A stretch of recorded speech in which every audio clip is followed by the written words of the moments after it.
Bismillahirrahmanirrahim. Allahumma sholli ala Muhammad wa ala ali Muhammad. Assalamualaikum warahmatullahi wabarakatuh. Waalaikumsalam warahmatullahi.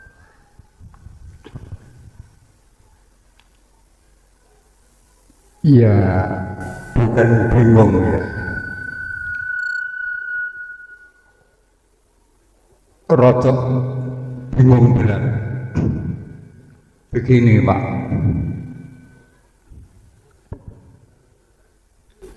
dipun ngendikaaken bahwa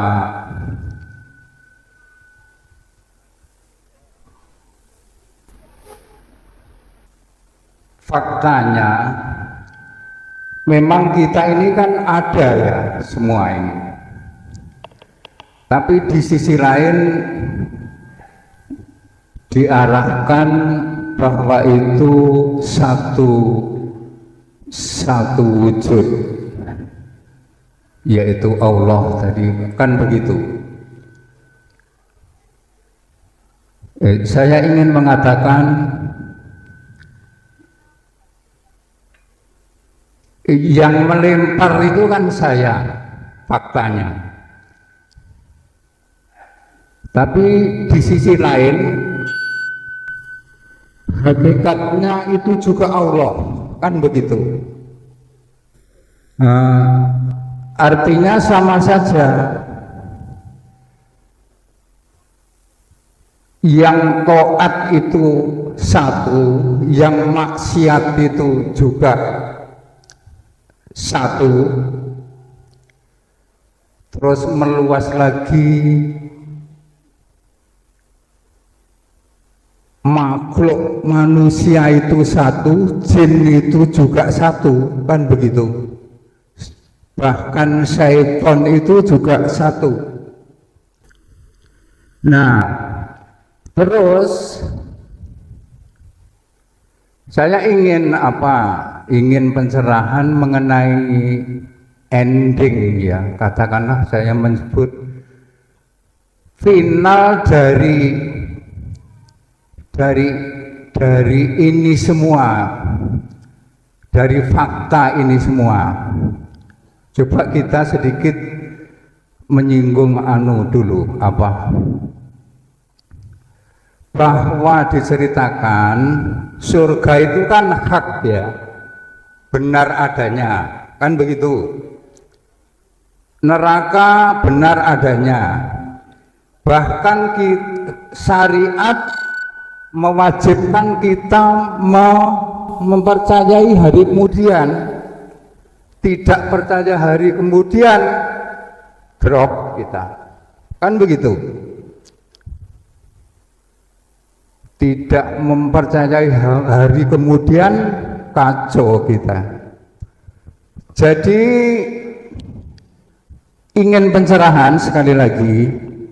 Terus akhirnya si makhluk ini, saya, kami semua ini, baik itu yang bergelut di syariat, mudah-mudahan tetap bersemangat, baik itu yang di thariqat, Naksabandiyah, segala macam itu ya, yang di Palu juga itu ada itu thariqat. Artinya bahwa kita kan dihisab. Lah terus kalau dalam proses hisab sampai clear itu kita satu, terus bagaimana gitu?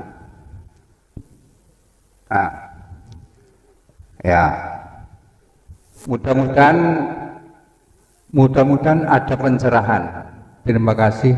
Minta maaf yang sebesar-besarnya. Wassalamualaikum warahmatullahi wabarakatuh. Waalaikumsalam warahmatullahi wabarakatuh.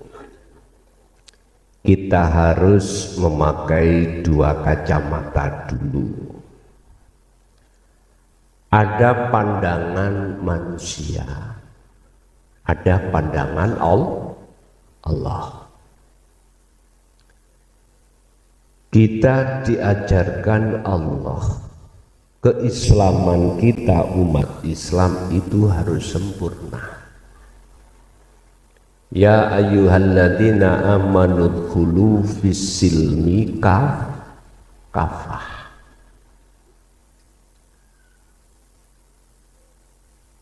Ketahuilah bahwasannya kita manusia itu tidak hanya jasmani, juga rohani.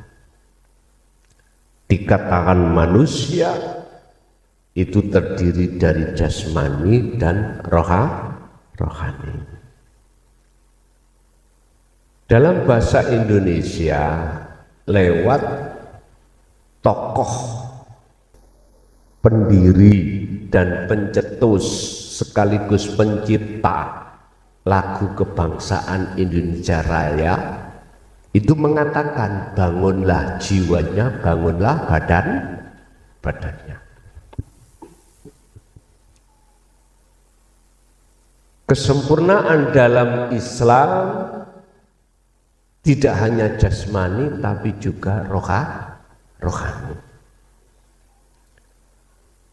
Allah mendidik jasmani kita lewat utusannya Muhammad, disebut ilmu syariah. Sehingga ilmu syariah itu mendidik jasmani kita supaya melakukan ibadah-ibadah dengan benar sesuai dengan hukumnya masing-masing. Jasad ini,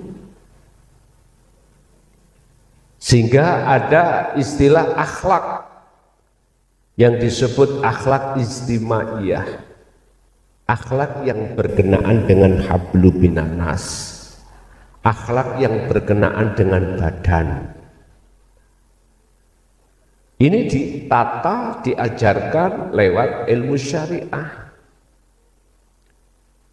Lah, Allah juga menyiapkan thariqahnya yang bernama berbagai macam aktivitas. Contoh sholat. Apa syariat ilmu? Berarti kita harus berilmu bagaimana caranya jasmani sholat dengan benar. Orang Indonesia harus menghadap ke barat, ikuti ke barat, harus baca ini, baca itu. Ilmunya mana yang menjadi syarat sahnya sholat, rukun sahnya sholat harus dipenuhi. Ini perilaku secara jasmani tapi belum menyentuh ruhani.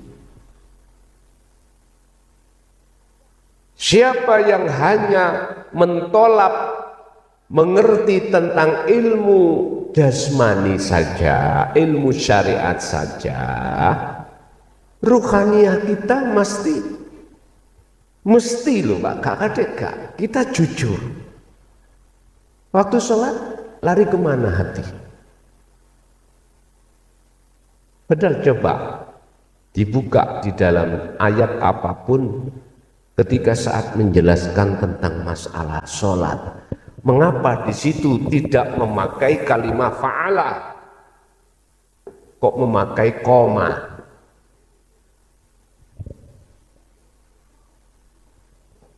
Kita harus berpikir, walaupun koma itu wazannya fa'ala, koma aslu fa'ala, koma asluhu qawama ala waznin fa'ala. Ternyata jawabannya gini, kalau fa'ala itu hanya melakukan secara jasmani, nek koma sampai rohani. Dalam ayat lain Allah katakan, Al-Baqarah 238, hafidu ala sholawah. As-sholawah itu ay al-maktubah, sholat yang diwajibkan berarti jasmani. Tapi ayatnya tidak berhenti di situ. Ada wawu ataf, wassolatil wusta, itulah sholatnya ruh. Orang Jawa mengatakan sholat daim. Baru ada wakafnya ini. Setelah itu wakumu wakumu karena jamak, wakumu maka jagalah. Hal itu berarti as-sholawah dan was-sholati wusta. Lillahi qanitin pakai air khosyiin, berarti saya simpulkan wajib khusyuk. Bisa khusyuk bertemu Allah, bisa bertemu Allah, ruhaniyah jenengan juga ikut salat. Ruhaniyah caranya bisa salat, yuk ada syarat rukunnya, ada syarat sahnya sholat ruhaniyah, rukun sahnya sholat. Mungkin dibuka di dalam kitab Sirul Asrar. Ada sholat secara syariat, thariqat, hakikat dan ma'rifat. Dijelaskan di dalam kitab Sirul Asrar karangan Syekh Abdul Qadir Jailani itu ada pandangan sholat itu ada 4.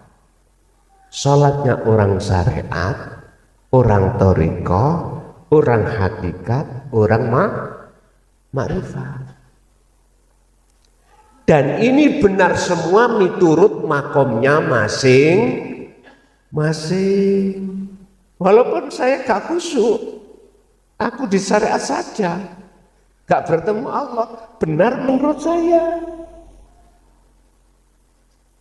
Tapi belum tentu benar menurut orang-orang yang makomnya sudah di atasnya lagi.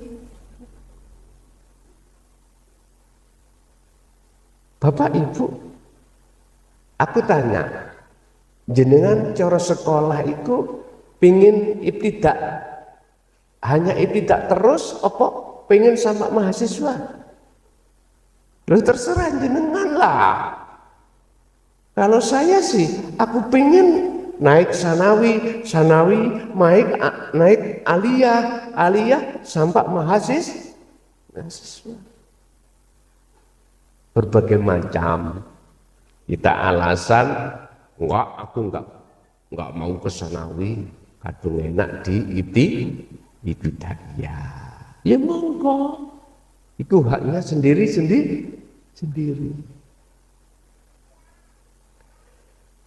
Kembali kepada kacamata. Kacamata syariat dengan kacamata hakikat enggak sama. Mana letak enggak samanya?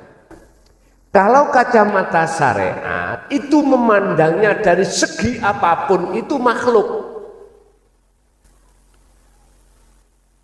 Siapa yang melempar? Si makhluk. Karena faktanya melihat makhluk. Benar miturut kacamata syariat. Sekarang kalau kita bicara kacamata hakikat bagaimana? Kacamata hakikat itu memandang aslinya, memandang siapa sebagai isim fa'ilnya, yang berperan aslinya siapa? Allah. Akhirnya ada dalam satu ayat yang melempar bukan makhluk tapi Allah. Tinggal kita mandang dari mana. Kalau mandangnya dari hakikat jelas imannya pada Allah, pada Sang Ahad, Sang yang tunggal. Terus sekarang gini. Ini sifatnya biar cair Pak ya, biar cair, jangan menyalahkan satu dengan yang biar cair, biar sinkron. Umpomo di dalam diri secara fakta muhadoroh kasunyatan ini si A tidak ada Allah di situ, apa bisa melempar sendiri? Oke, bisa diterima manakala dari pandangan hakikat. Sekarang tak balik. Jikalau Allah tidak menyatakan wujudnya berupa nurullah, yaitu dunia saisine, Bagaimana cara Anda untuk melihat Allah? Nyun sewu, kalau tak melaku-melaku ada bayangan nggih. Istilah bahasa bayangan ini adalah nurullah, cahayanya Allah, dunia saisini. Laksana saya wujude Allah. Ketika saat saya berjalan ke arah depan, bayangan ikut enggak? Saya ke belakang ikut enggak? Terus aku bertanya, apakah bayangan bisa bergerak? Jikalau saya tidak bergerak. Kalau ini secara akal bisa jawab, oh ya nggak bisa. Oke. Jikalau si makhluk tidak ada, tidak melempar tadi ya, apakah Allah bisa melempar?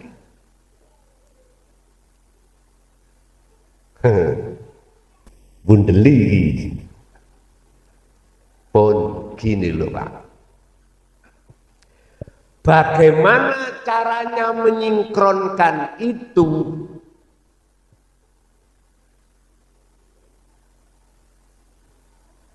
Biar antara hukum syariat itu tidak tabrakan kontradiksi terhadap hukum hakikat.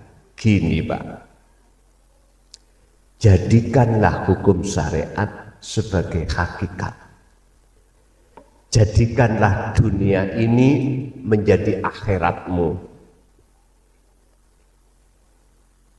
Jenengan akan bisa menjadikan dunia menjadi akhiratmu, syariat menjadi hakikatmu, manakala Anda mau tidak mau, la buddha ora kena ora alias wajib meniadakan dirimu baru ketemu. Mungkin dibuka di dalam surat Al-Qasas ayat 56 tentang masalah hidayah. Ya, Allah berkata begini. Kalau 56, 65 berapa itu? 56 ya. Al-Qasas.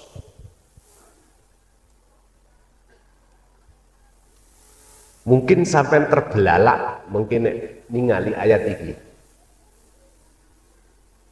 Sebab menurut saya ayat ini menohok. Tahu menohok nih? Ngagetno. Tak pandangin dugi syariat ya bingung. Tak pandangin dugi hakikat itu belum mudeng. Saya lihat dari tafsir muhakamah. Ngelok nondas. Musing no kepala. Saya lihat dari tafsir mutasabihat, kula bingung. Tolong dibuka. Innaka la tahdi man ahbabta walakinnallaha yahdi may yasha.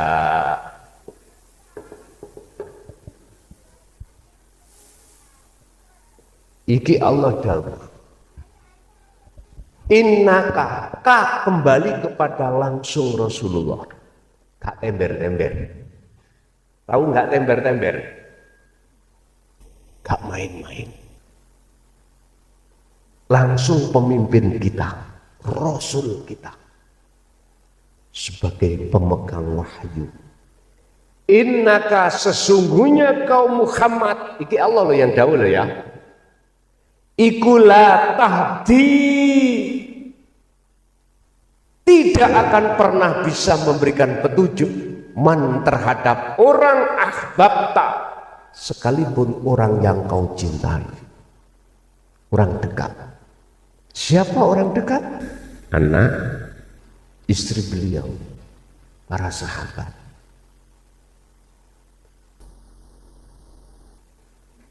Kita yang ada di syariat kaget, Pak. Loh, Allah berkata terhadap langsung Rasulullah bahwasanya beliau tidak bisa memberikan petunjuk. Makanya ayat ini tak lebokno saya masukkan tafsir muhakamah ndas kula ngeluh. Karena apa? Karena saya meyakini bahwasanya beliau Rasulullah yang memberikan petunjuk. Sama dengan faktanya kita yang melempar. Nah terus kalau bukan Rasulullah siapa yang memberikan petunjuk? Walakinnallaha, lan tetapi ini, akan tetapi yang bisa memberikan petunjuk, yahdi kang aweh petunjuk sapa Allah man terhadap wong yasa'u kang ngersakake sapa Allah ingman. Akan tetapi yang bisa memberikan petunjuk itu adalah Allah terhadap orang yang Allah kehendaki. Mohon maaf loh, sekali lagi mohon maaf.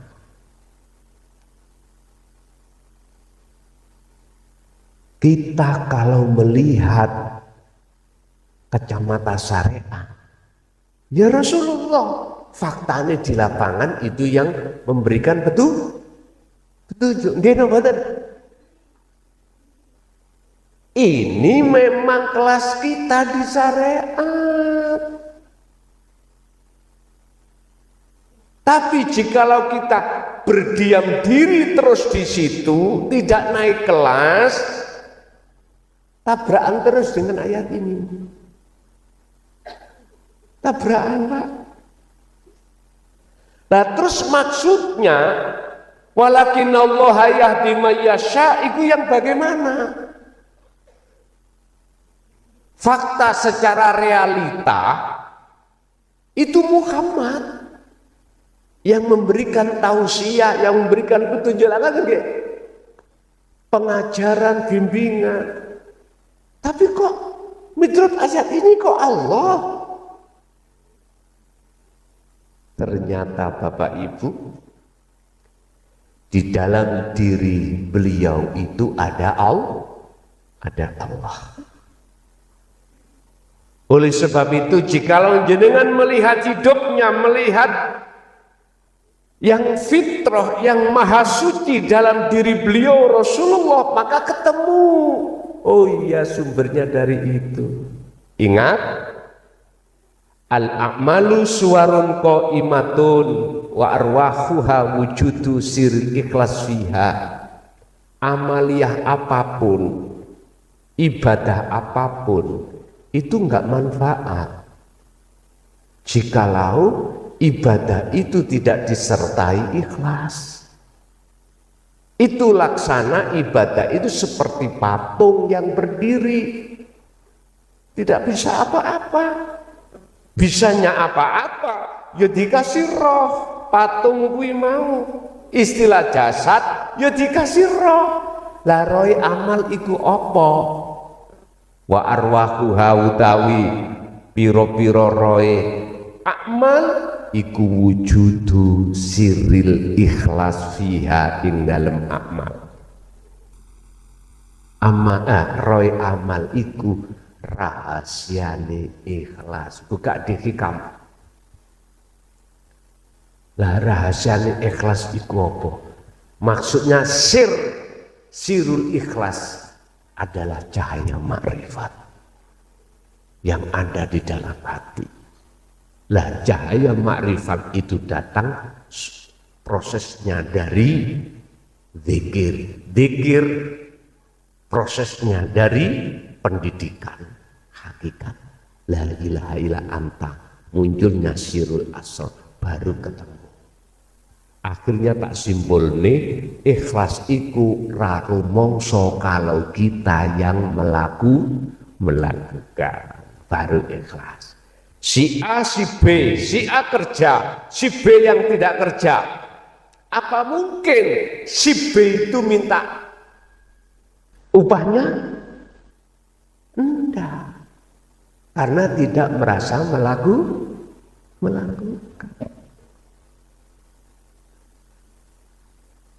Bapak Ibu, Rasulullah lewat hadis sahihnya mengatakan,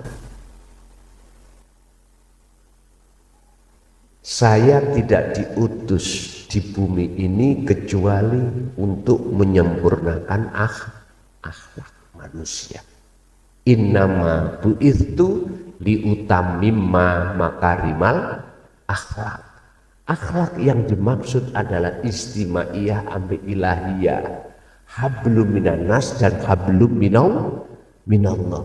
Jasmani hablum minan nas, rohani langsung hablum minallah. Jasmani syariat, rohani hakikat. Dong. Akhirnya ketemu, oh iya yang melempar iku Allah. Tetap secara dohiriyah ngomong yang melempar manusia, tapi iman di dalam hati jenengan hakikatnya aslinya itu Allah baru ketemu. Oh no. Akhirnya jadinya begitu. Pun nek wonten-wonten aman pun. Aman. Enggak tabrakan. Itulah yang kumaksud. Oleh ngomong aku di depan manusia. Manusia mesti menerka aku makhluk. Tapi aku di dalam hati jenengan adalah akunya Allah. Enggak apa-apa. Betul masalah. Yaiku sempurna pun. Sempurna. Tapi dua kacamata ini tidak akan pernah bisa ketemu manakala jenengan ini tidak memberikan yang namanya netralisasi. Apa netralisasi? Wasilu. Mboten saged ketemu. Makanya orang syariat dengan orang khos mboten saged ketemu, Pak. Karena orang khos itu hanya pakai aslinya, mandang Allahnya. Terus orang syariat kita itu mandang makhluknya, nggak bisa ketemu. Dimanapun mesti gelut, tabrakan terus. Ben iso ketemu di tengah-tengah saja, di tengah. Yo kanan, yo kiri. Makanya Pak Dalang itu gak tumun ngencepno wayang iku mau hanya golongan ngamar kotok. Ngastino gak cincep no. Tapi setelah lakoni selesai, wayangnya didadekno satu di dalam satu kota. Dan tidak ada yang berbaju. Itu pun gak ada yang hamil. Gitu ya, tumon wonten wayang meteng. Artinya apa Bapak Ibu? Sing apik sing elek tetep balik nang Gusti Allah. Kalau konsepnya sudah ke akad, maka khairihi wa syarrihi minallah. Pasti niku wong sudah tidak ada kok selain Allah di dalam dirinya, maka mana Allah jelek? Enggak ada Allah jelek. Semua Allah itu jaiz atas kewenangan sifatnya sendiri. Bapak Ibu, justru ketika saat kita masih ada pengakuan itulah nanti akan muncul yang namanya hukum hisab. Hisab itu apa? Dihitung. ditimbang antara jelek dan baik. Mengapa harus dihitung? Karena ngaku-ngaku. Istilah dompet Pak nyun sewu dalam tas kula nek gak ana duwike, mosok kula ngitung. Mboten mungkin lah, berhubung kosong ya gak mungkin ada hukum menghitung. Makanya ada golongan besok itu bighairi hisab. Itu siapa sih sebenarnya? Pandangan hakikat itulah para kekasih Allah. Kekasih Allah. Siapa kekasih Allah itu? Ala inna awliya Allah la khaufun alaihim walahum yahzanun. Cirinya kekasih Allah itu pertama la yarawna li anfusihim syai'an. Sudah tidak ada iman selain Allah itu wujud. Selain Allah, termasuk dirinya ya. Selain Allah itu punya kehendak, selain Allah itu yang melempar, selain Allah enggak ada. Yang kedua, yusyahiduna annal fa'ilahu wallah ta'ala. Yang muncul dalam keimanan hatinya hanya Allah. Yang ketiga, tatmainul qulub, hatinya selalu damai. La khaufun alaihim walahum tidak mudah takut walaupun jenengan miskin, tidak akan mudah takut walaupun jasad sampai iki mang lahiriah kaya, lahiriah jasad sampai punya jabatan, nggak takut hilang. Karena Anda sudah tahu semua adalah walillahil masyriq wal maghrib, semua milik Allah, milik Allah. Aman pun hati nek seperti itu. Jadi Bapak, besok itu memang di dalam kategori yaumil akhir, adanya surga, adanya neraka, secara syariat wajib beriman. Ada. Kita melihatnya konteks dari syariat, seperti adanya dunia seisinya ini. Sama, tinggal hati kita memandang dari mana. Kalau kita memandang dari sisi hakikat, surga itu apa, neraka itu apa, hakikat beda dengan pandangan syariat. Kalau syariat belum terjadi karena belum yaumil hisab, belum yaumil qiyamah, belum yaumil hisab, belum yaumil yub'ats, hari kebangkitan, hari penghisaban, belum. Secara syariat berarti besok. Kalau hakikat sudah di dunia ini. Mana hari kiamat? Hancurnya semua selain Allah di dalam diri jenengan, itulah nafi itsbat. Tahali menuju tajalli. Wis hancur, itulah kebangkitan akan datang. Artinya kebangkitan ruhania kita yang tadinya tenggelam di dalam budaknya nafsu bangkit. Kebangkitan jiwa dari matinya jiwa, matinya ruh ini, budaknya hawa nafsu sekarang menjadi budaknya Allah. Hisab, mana yang dihisab? Wong jenengan sudah gak ngakui, masa sih Allah akan menghisab dirinya sendiri? Gak mungkin toh? Gak mungkin. Makanya ada keterangan siapakah golongan-golongan yang bighairi hisab besok itu. Jawabannya dialah para kekasih Allah. Kekasih Allah dari unsur Rasul, dari unsur Nabi, dari unsur wali Allah. Itulah disebut kekasih aulia. jamak dugi wali, berarti maksudnya wali adalah kekasih. Pertanyaannya, sudahkah dalam hatimu hanya akad yang kau jadikan kekasihmu? Kau usah dijawab dalam lisan, jawablah dalam hati masing. Kalau sudah, maka sayaquluna alladziina qalu udkhuluha bisalamin amin. Jadi malaikat iki gak wani arepe nakoki marebuka. Malaikat arepe ndi karcismu mlebu swarga, enggak ada. Dihisab salate enggak.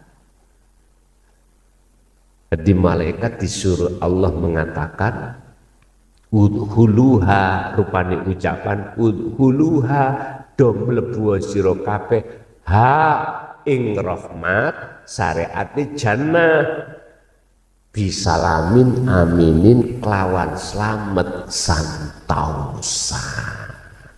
Berarti enggak ada penghalang. Kaya secara jasmani tidak menjadikan kekayaan itu sebagai hijab hati jenengan pada Allah. Alim dalam diri jenengan, tapi kealiman Anda tidak menjadikan hijab pada Allah. Sebab di dalam hikam Allah, Syekh Ibnu Athaillah dawuh ono kalane orang terhijabi dengan Allah itu yahjubuhum biulumihim, yahjubuhum biibadatihim, yahjubuhum biamwalihim, terserah. Berarti selain Allah itu sebagai hijab kita pada Allah. Tapi jangan diartikan Allah itu bisa ditutupi oleh sesuatu. Jangan. Kita yang tertutup. Ditutupi apa? Ditutupi kita sendiri. Dengan bentuk wujud kita. Aduh, ngeluh. Pun kembali kepada pertanyaan Pak ya. Secara syariat di dunia berlaku, secara hakikat juga berlaku. Sesuk akhirat miturut orang syariat, syariat ya berlaku wujudin di surga neraka. Surga itu kan ya makhluk toh, neraka ya makhluk. Siapa yang masuk surga, siapa yang masuk neraka? Sederhana. Sing sapa wonge nalikane ning donya ora enek nyekutokne Gusti Allah mesti surga. Nek sik nyekutokno Allah mesti neraka. Wis. Barometernya ada di situ. Buka surat Luqman ya, surat Luqman, surat yang ke-31 ayat 13. Surat. Buka lagi dalam surat Al-Isra. Imam Luqman. Surat Al-Isra ayat 72. Bagaimana Allah berkata, barang siapa saat di dunia mata hatinya ruh ini masih buta pada Allah terus mati, maka di akhirat pun buta. Balik itu gak iso tekan rahmati. Apa sebab mata hati kita buta pada Allah sehingga Allah itu tidak hakul mubin? Karena terhijabi, tertutup oleh sesuatu tadi. Makanya Pak, sebelum kita tinggalkan dunia, kalau hati kita masih tergolong hati yang buta pada Allah, lekaslah berupaya untuk ada tindakan bagaimana hati ini tidak buta pada Allah, alias sedang cepat makrifat pada Allah. lekas bertemu Allah. Caranya bagaimana? Sederhana, buka surat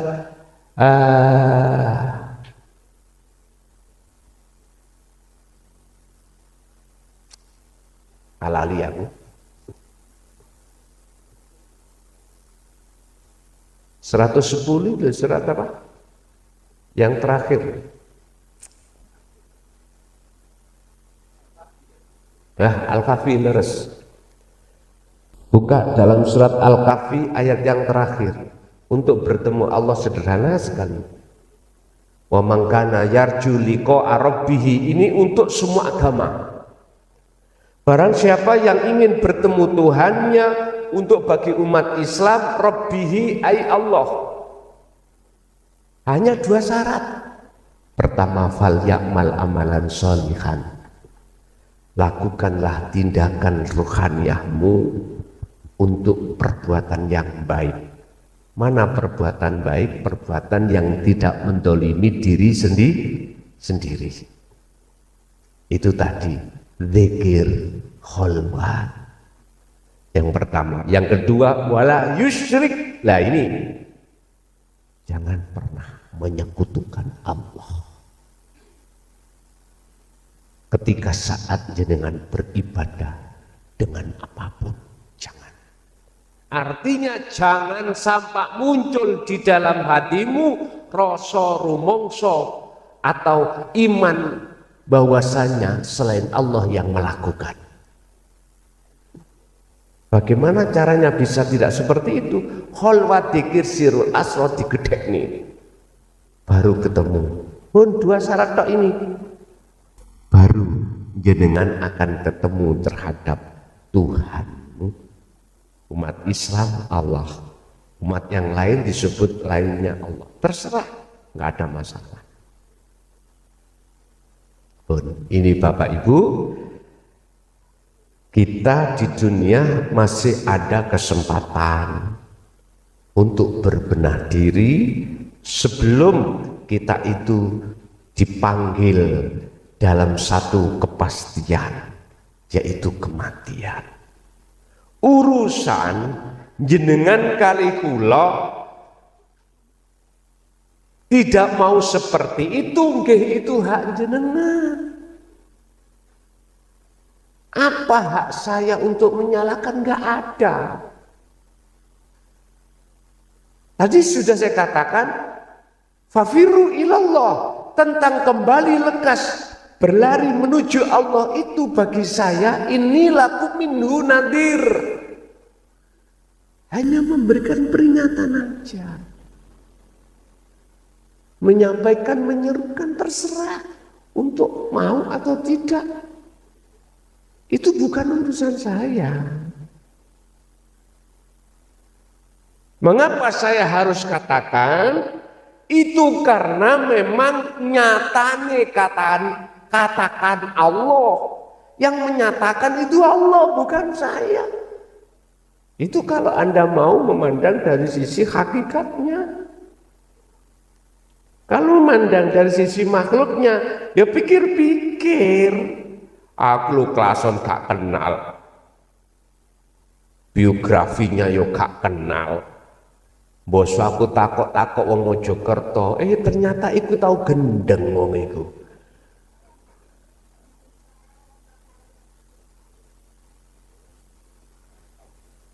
SD gak lulus. Nggih Pak, saya SD gak lulus. Nggih. Kalau awet cilik niku abah didik kula niku mung ning pondok salaf tok. Nggih. Di sekolah SD yoga, SMP yoga, SMA yoga. Di sekolah diniyah, ibtidak, sanawi, aliyah. Cara bahas bab masalah umum kula niki bawodo. Ora iso apa-apa. Bahas ilmu umum, karena memang tidak begitu dipelajarkan pada kami. Makanya SD kalau gak lulus, mohon maaf. Jadi kaya bahasa, teori fisika, teori biologi, teori IPS, ilmu bumi, nol modul saya. Tahu nol modul ya? Nol modul orang ngerti balas. Pun Bapak Ibu hadirin jamaah rahimakumullah. Jadi ulasan kita tentang syariat untuk menuju makrifat itu memang proses perjalanan, Pak. Tergantung kita mau ndak untuk ke situ. Jikalau jenengan itu mengharapkan kesinkronan antara jelek dan baik, itu nanti itu yo datangnya dari Allah, wajib jenengan itu sampai ke akhirat.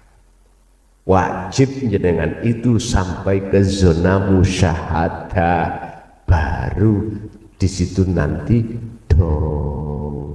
Kalau tidak, itu tadi gontok-gontokan kacamata syariat dan kacamata hakikat, karena enggak sama pandangannya. Nah nanti kalau sudah sampai di akad, hakikat syariat sudah tidak ada. Nama-nama sebutan itu tidak ada. Yang ada cuman yang ada itu Anda tidak akan bisa menyebut, karena Allah menjelaskan wujudi aku itu laisa kamislihi syai'un. Ya sudah. Makanya saya katakan siapapun kalau sudah di zona itu hatinya pasti gila pada Allah. Hatinya yang gila. Bukan harus jasmaninya itu gila. Jalan-jalan, enggak. Kalau sampai jasmaninya gila, berarti ku majeduk. Jadapun niku makomin yang makom khos. Ya udah, anak istri secara fisik ditinggalkan, semua pergaulan ditinggalkan, sudah gak gembul manusia, gak gembul apapun. Udah, itu namanya jadab. Tapi kalau diletakkan khawasul khawas, beda lagi. Seperti Rasulullah dan para tabi'ina sholihin, membawa 4 sifat: sidik, fatonah, tablek, amanah. Makanya ning Indonesia, mohon maaf, aku nyinggung didik, tidak akan pernah selesai namanya korupsi. Enggak akan pernah selesai. Masih ada polisi, ada hukum, KPK, BPK, inspektorat, halah, gak mari. Mari ini hatta zurtumul makobir, dunya diringkes, tsunami diringkes, kiamat buyar pun mari. Bisa nih mari. Semua pejabat itu hatinya harus bertauhid, menuju ke Esa baru selesai.